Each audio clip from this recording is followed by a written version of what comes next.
BitConnect entered the fast-growing crypto world with a message that sounded both modern and comforting.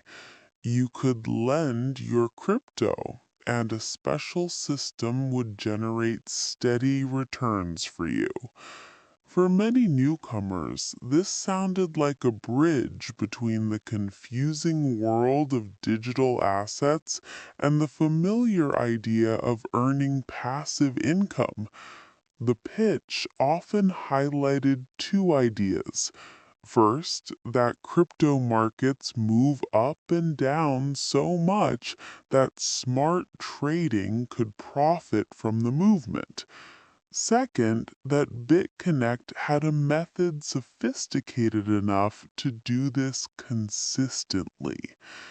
In 2016, the crypto space was full of excitement, and excitement is a powerful fuel. People were hearing stories of early adopters changing their lives. Against that background, BitConnect's promise felt like a shortcut. You did not need years of research. You only needed to join a system that was already working. Many supporters described it as a friendly community, and the community aspect mattered. When a new technology feels intimidating, people look for groups that make it feel safe.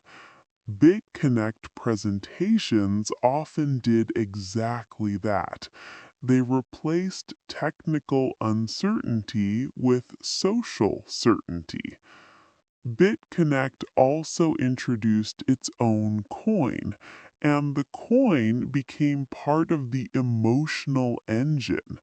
If the coin's price appeared to rise, it made the program look successful. If the program looked successful, it attracted more attention. This loop is important for understanding why the story spread.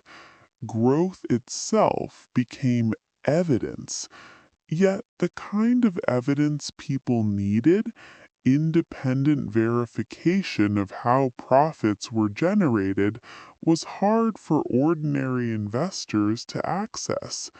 In many stories, the explanation was always just a little out of reach, wrapped in confident language about special technology, trading intelligence, or market software.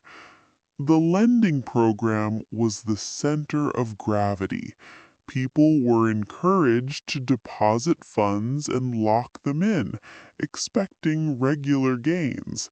And because the returns were described as reliable, many listeners treated the program like an income plan rather than a risky investment.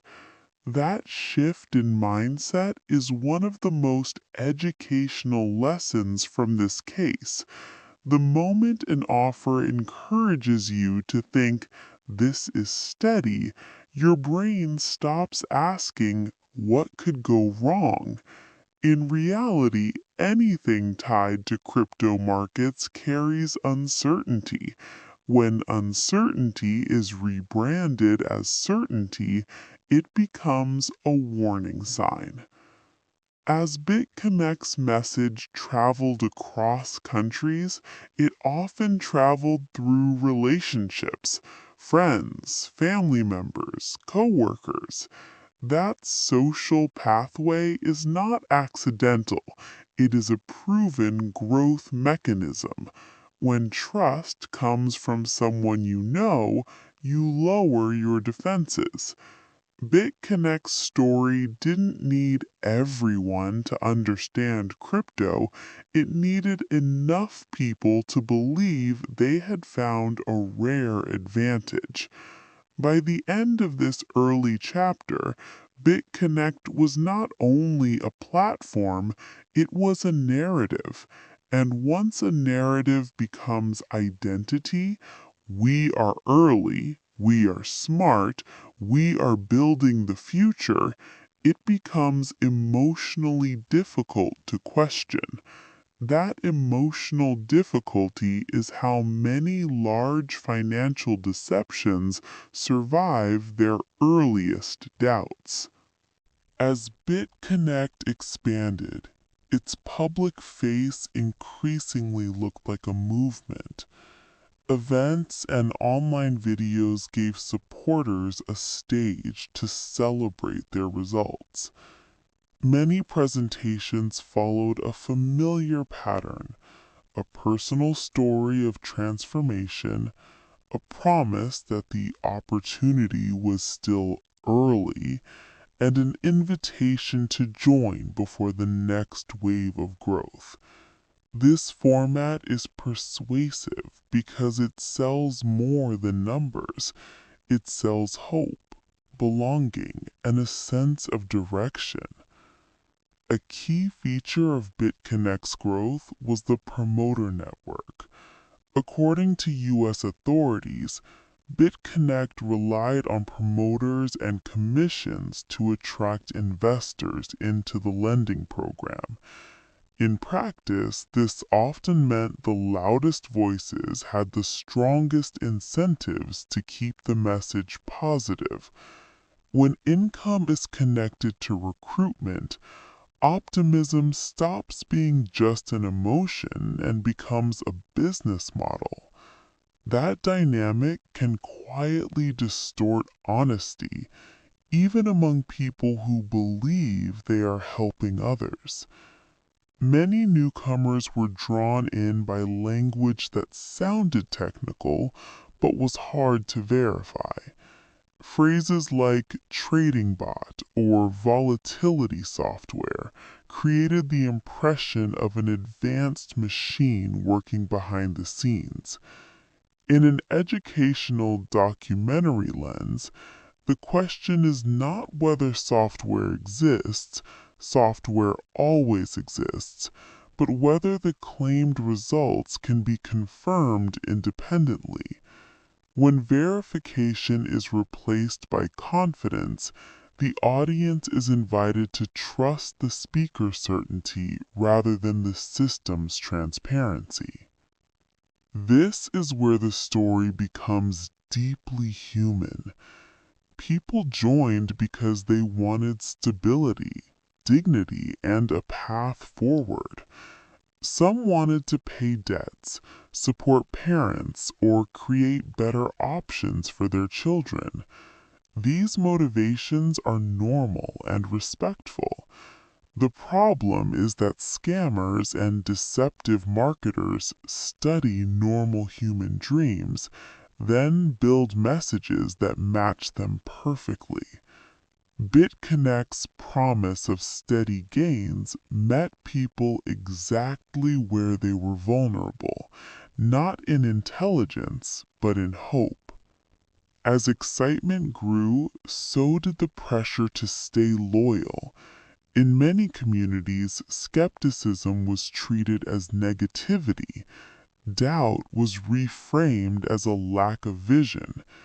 This is a subtle but powerful control method. If asking questions makes you feel socially uncomfortable, you stop asking questions. Over time, people begin to self-censor. They don't want to look fearful in front of friends who seem confident. They don't want to disappoint the person who invited them. They don't want to admit they might have been wrong. Another part of the machine was the sense of urgency.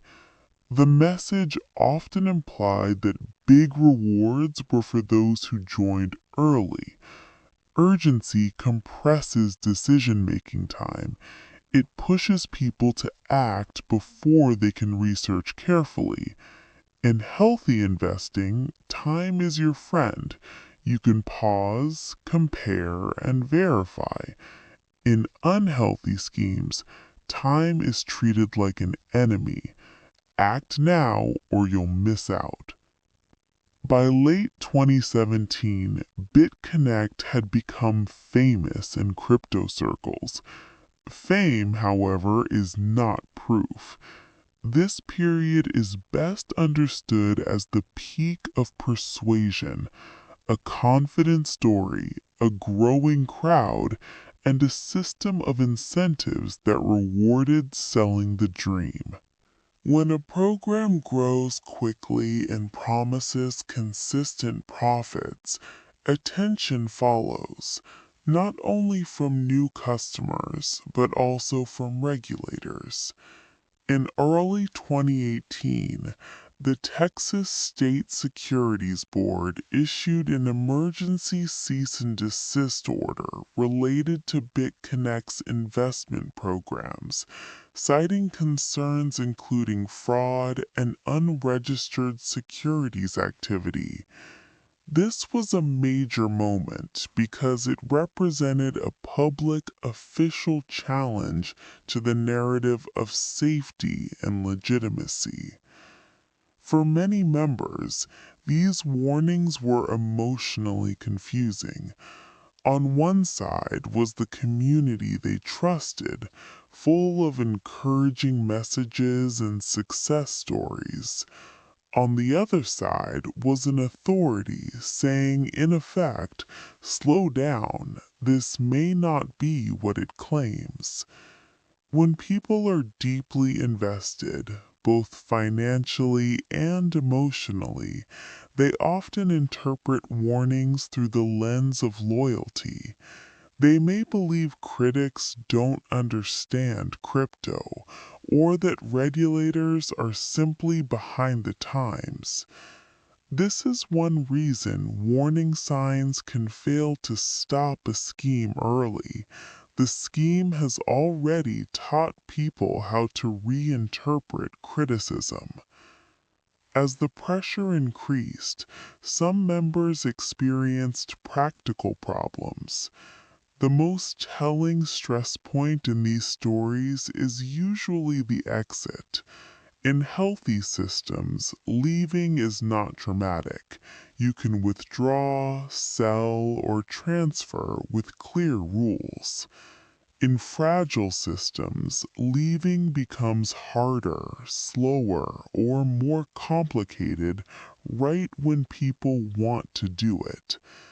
Confusing changes, delays, or shifting explanations can appear.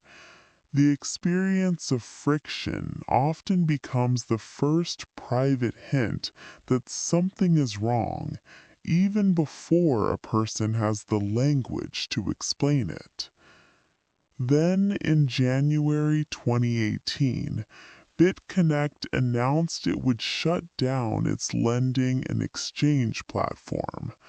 This announcement landed like a sudden change in weather. The same community that had been celebrating certainty now faced uncertainty. For investors, that shift is emotionally intense, but it often unfolds quietly. People trying to understand what happened, trying to salvage decisions, trying to speak to friends who convince them to join. In an educational documentary style, this part of the story is not about drama. It is about how quickly a confidence-based system can change once trust breaks. When a system's strength is belief, its weakness is disbelief, and disbelief can spread faster than belief once enough people try to exit at the same time. For many victims, this period produced a difficult realization.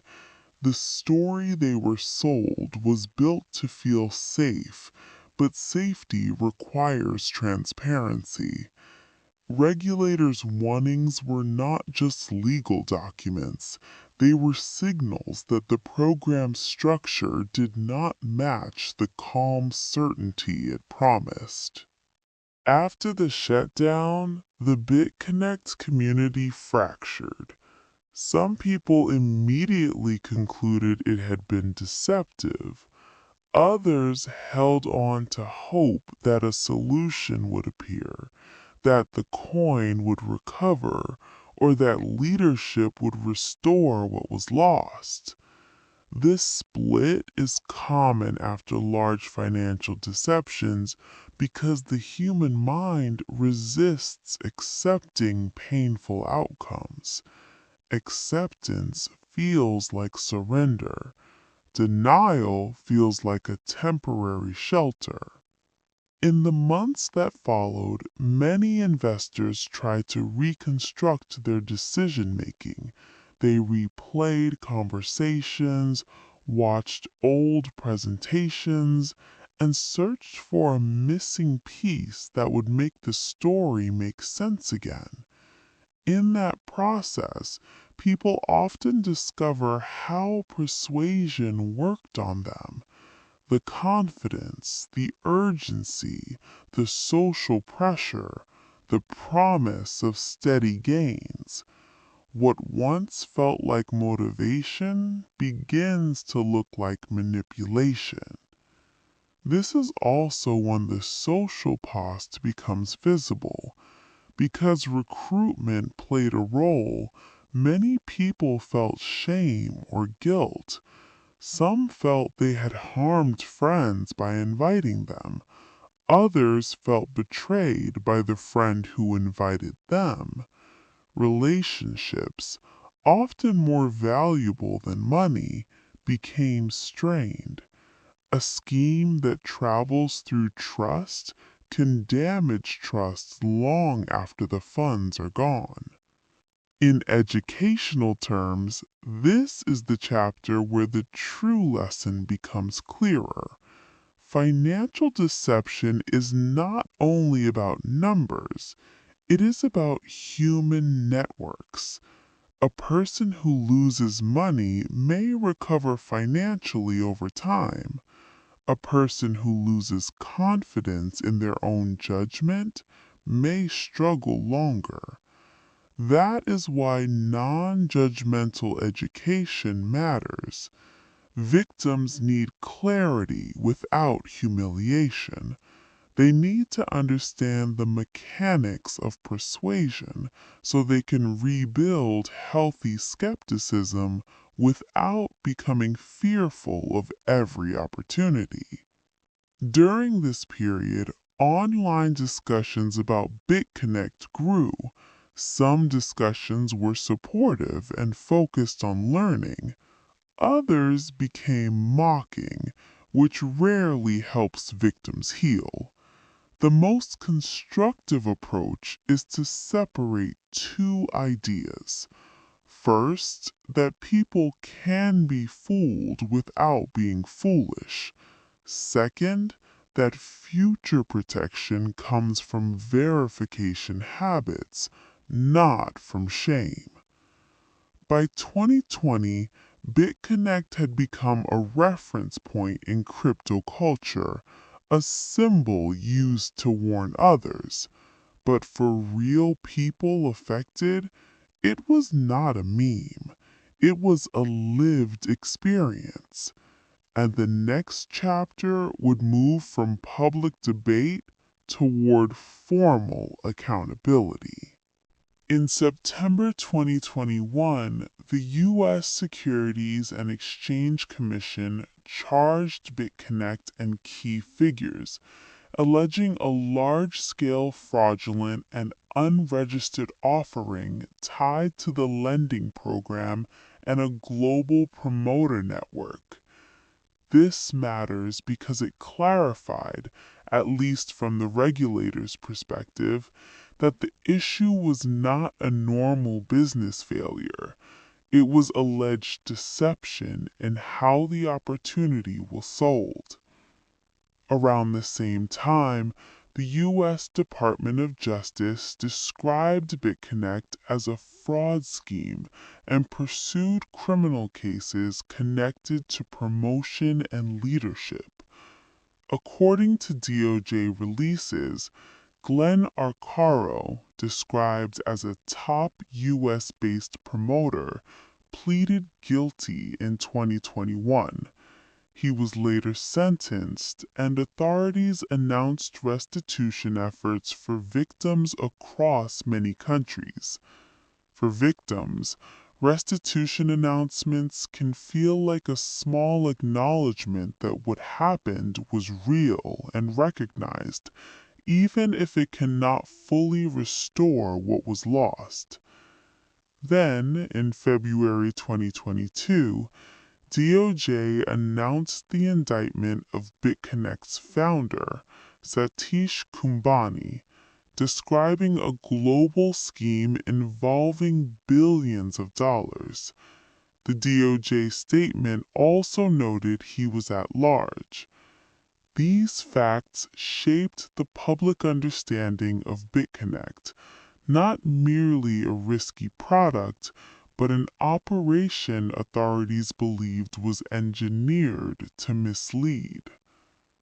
This chapter is important educationally because it demonstrates how accountability is built.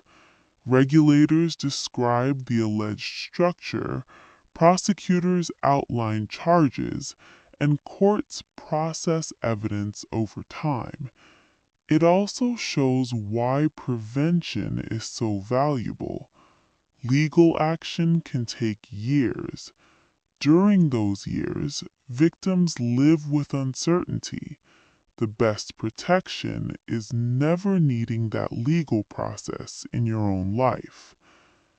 As the legal picture sharpened, the story of BitConnect became less mysterious.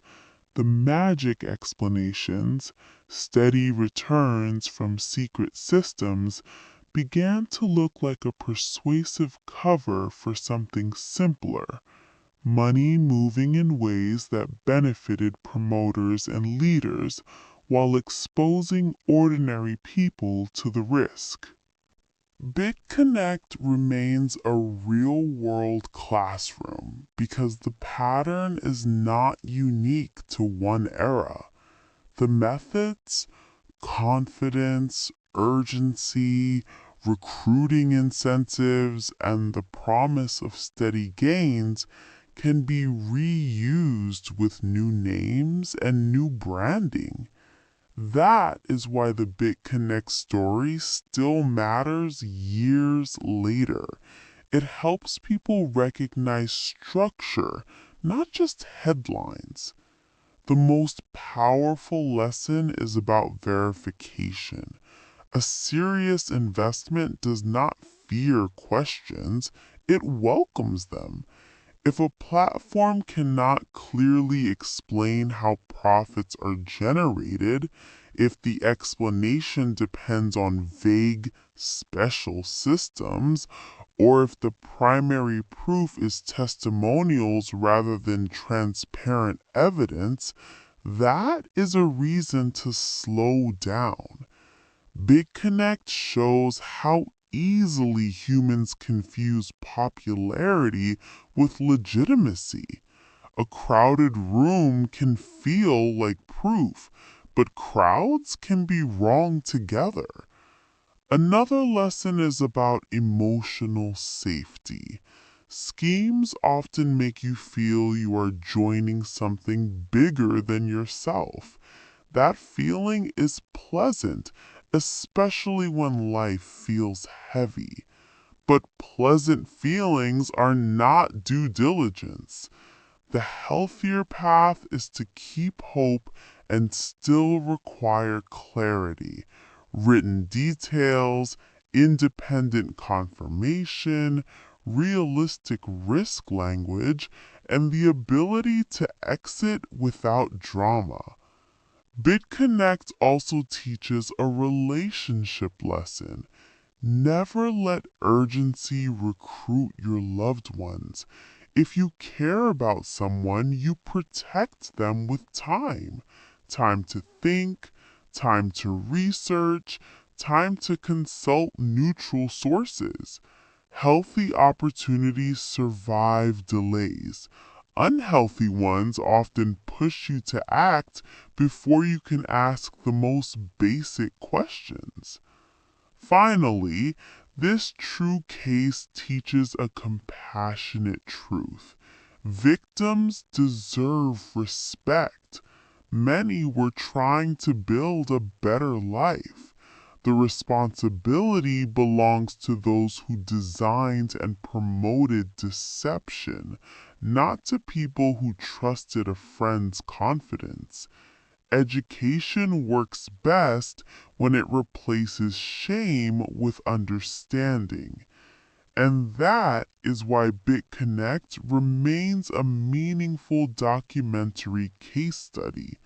It shows how a modern financial story can be packaged as certainty, amplified by community, and later dismantled by reality, leaving behind lessons that can protect the next person before they ever have to recover.